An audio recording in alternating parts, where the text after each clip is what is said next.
right, so let's look at the straps.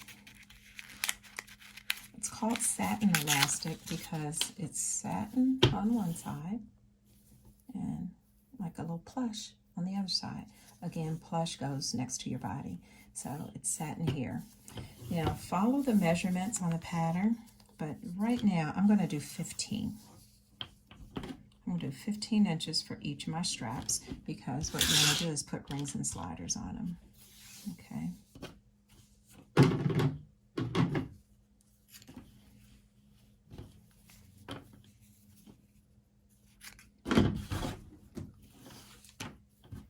Okay, so here's your one piece of elastic. The rings and sliders come the same size as the strap. So this is a 1/2 inch strap. This is a 1/2 inch ring and slider. Okay. So the first step is you're looking at the satin side always. Slide it into one side of the slider and then fold it over. You've seen these all your life. This could be your first time creating one, but you kind of know how it goes. I can get it in here. It's like all these fiddly little parts. Okay, and then just slide it over like that. Bring it up just a little because you're going to stitch. Fold it down and you're going to stitch right across here. If you have a problem with your foot on the sewing machine, use a zipper foot because that allows you to get really close. You can use a straight stitch at this point, okay? Because it's not going anywhere and straps are very stable. So you can use a straight stitch here. Here's a tip.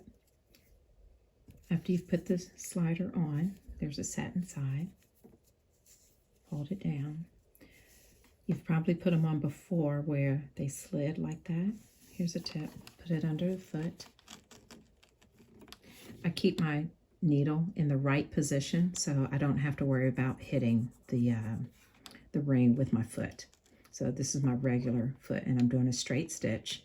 Lower the needle down into the center of the strap. Don't start at the edge because what will happen is elastic, it pushes, it pushes itself across and that's how you get that, that sideways. So lower the needle down into the center and then go backwards or forwards, whichever direction, and it stays straight.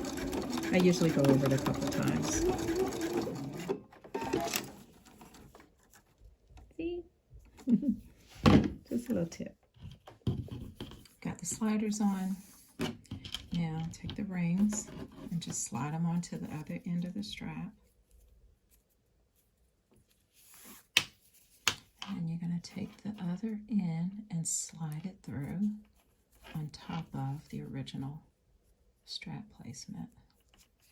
This allows for the adjustment.